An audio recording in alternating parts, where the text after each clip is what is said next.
Ilang linggo pa lamang ang lumipas mula nang maganap ang trade na nagpadala kay Tyler Herro sa Milwaukee Bucks. Ngunit sapat na ang panahong iyon para magsimula siya ng alitan sa dati niyang all-star na kakampi na si Bam Adebayo. Bagamat ilang araw nang may tensyon sa pagitan nila, walang sino man ang nag-akalang mauuwi ito sa pisikalan.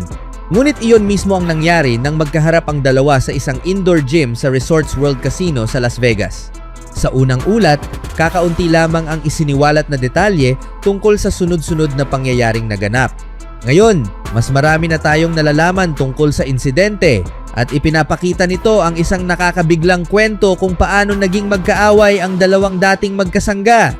Naganap ang insidente sa isang gym sa loob ng Resorts World Casino sa harap ng AAU team ni Herro, ulat ng The Athletic. Ayon sa maraming source na nakasaksi sa insidente at binigyan ng anonymity upang mapag-usapan ang sensitibong usapin, pumasok si Adebayo sa mga court at may sinabi si Herro sa kanya. Pagkatapos nito, lumapit si Adebayo kay Herro at nang walang pag-aatubili, sinuntok siya.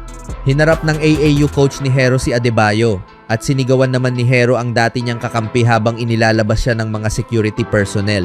Umalis ang dalawang manlalaro sa lugar sa sarili nilang paraan.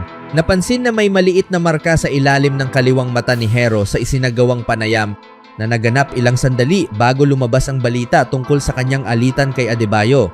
Nagsimula umano ang lahat sa serye ng mga direct message DM sa pagitan ni Herro at ng isang fan na kalaunan ay nauwi sa tahasang paninira o pagbabacktalk ni Tyler laban sa big man ng Miami Heat. Nang malaman ni Adebayo ang tungkol sa ginawang iyon ni Herro, naniwala siyang kailangan niyang gumanti sa pamamagitan ng karahasan at iyon ang naglatag ng daan para sa kanilang paghaharap sa Las Vegas. Kapansin-pansin, lumalabas na si Herro ang unang nagsimula ng palitan ng salita matapos siyang magbitiw ng masasakit na salita kay Bam nang makita niya ito sa practice court. Hindi natin alam ang eksaktong sinabi, ngunit sapat iyon kasama ng mga DM upang magbunsod ng agarang suntok mula kay Adebayo na nagpalaki sa insidente at ginawa itong isang malaking iskandalo.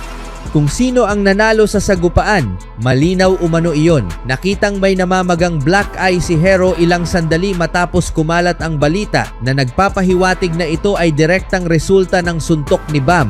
Kinailangan pang mamagitan ng seguridad at alisin si Bam sa lugar, ngunit nangyari ang lahat sa harap ng AAU team ni Herro na lalo pang nagdagdag ng kahihiyan sa buong pangyayari. Maraming tao ang nakasaksi sa insidente, ngunit marami pa ring mahahalagang tauhan ng koponan ang nagsabing hindi malinaw sa kanila ang buong detalye, kabilang ang head coach ng Bucks na si Taylor Jenkins. Nang tanungin siya, tumanggi siyang magbigay ng komento upang maiwasang magsalita nang wala siyang sapat na kaalaman. No comment, sabi ni Jenkins. Hindi ko talaga alam ang lahat ng detalye. Sa huli, nananatiling hindi pa malinaw kung magkakaroon pa ng karagdagang epekto ang alitang ito. Dahil walang sino man ang malubhang nasugatan, posible ring wala ng iba pang mangyari at payagang magpatuloy na lamang ang magkabilang panig. Gayunpaman, nag-iwan ito ng mantsa sa tambalan ni Bam at Herro na dati ay magkasamang nanalo ng napakaraming laro. Ipinapakita ng kasaysayan na mahirap makabawi mula sa ganitong pangyayari at maaaring multuhin ng insidenteng ito si Herro sa loob ng maraming taon. Ang tanging magagawa niya ngayon ay gamitin ang kanyang galit bilang motibasyon upang magkaroon ng breakout season kasama ang kanyang bagong koponan. Sa huli, ang panalo ang nagpapatahimik sa lahat at maaaring iyon lamang ang paraan upang makalimutan ng mga tagahanga ang iskandalong ito sa Las Vegas. Samantala, iniulat ni Brian Windhorst ng ESPN nitong Sabado na may isang source na nagsabi sa kanya na mayroon ng tapos na o done deal si LeBron James sa free agency kasama ang isang koponan na hindi ang Cleveland Cavaliers. Ibinahagi ni Windhorst ang impormasyong ito sa kanyang paglabas sa ESPN Cleveland kung saan sinabi niya, "May mga naririnig din ako mula sa ibang mga lungsod. Hindi ko sasabihin kung alin, pero may nakausap akong tao ngayon na itinuturing kong mapagkakatiwala ang source at iginiit niyang tapos na ang kasunduan sa ibang lungsod, ilang oras lang ang nakalipas. Pero napakaingat ko rito. Sa ngayon, napakarami pang magkakaibang impormasyon. Alam ko rin kung paano kumikilos si Lebron. Napakahigpit nilang magtago ng impormasyon sa loob ng kanilang maliit na grupo. Isa sa mga hindi pa napatutunayang usap-usapan ay ang posibilidad na sinusubukan ni Lebron na hikayatin ang matagal ng forward ng Golden State Warriors na si Draymond Green na sumama sa kanya sa Cleveland Cavaliers.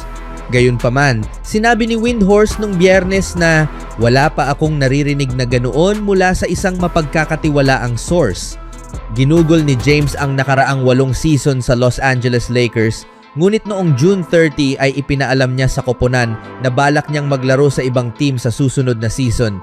Mula noon, naiugnay na si Lebron sa ilang koponan at ang kanyang agent na si Rich Paul ay hayagang nagsalita tungkol sa ilan sa mga ito noong nakaraang linggo.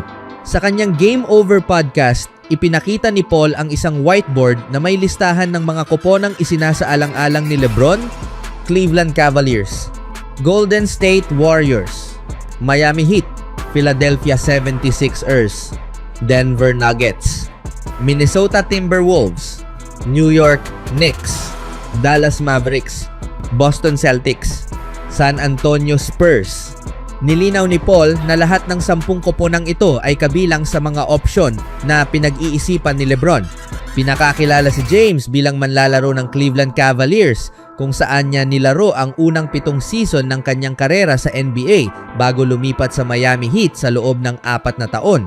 Bumalik siya sa Cleveland noong 2014, pinangunahan ang Cavaliers sa 4 na sunod na NBA Finals at tinulungan silang makamit ang kauna-unahang NBA Championship sa kasaysayan ng prangkisa. Si James, na ngayon ay 41-year-old, ay tubong Akron, Ohio, kaya't itinuturing ng marami na ang Cavaliers ang kanyang hometown team.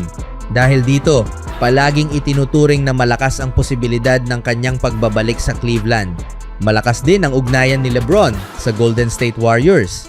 Iniulat ni Shams Charania ng ESPN sa ulat ni Anthony Slater noong nakaraang linggo na plano ng Warriors na habulin si James sa free agency. Ayon sa ulat, nais ng Warriors na pagsamahin ang 3 kliyente ng Clutch Sports Group sina LeBron James, Draymond Green at Anthony Davis. Gayunman, iniulat ng ESPN Andscape na tinanggihan ng Washington Wizards ang mga alok sa trade para kay Davis. Kung pipirma si James sa Golden State at muling pipirma si Green sa Warriors, mabubuo nila ang isang koponang kinabibilangan ng mga inaasahang future Hall of Famers na sina Stephen Curry at Jimmy Butler na kasalukuyang nagpapagaling matapos mapunit ang kanyang ACL. Kung sa Cleveland naman babalik si James, magkakaroon siya ng pagkakataong makalaro sina Donovan Mitchell, Evan Mobley, Jarrett Allen at posibleng si James Harden kung muli itong pipirma sa Cavaliers. Samantala, lumilitaw ding isang kapa na panabik na destinasyon ang Philadelphia 76ers matapos nilang makuha si Jaylen Brown sa isang trade mula sa Boston Celtics na nagdagdag sa kanilang pangunahing grupo na binubuo nina Joel Embiid, Tyrese Maxey at VJ Edgecombe. Kayo mga kaibigan, saang team kaya done deal na si Lebron?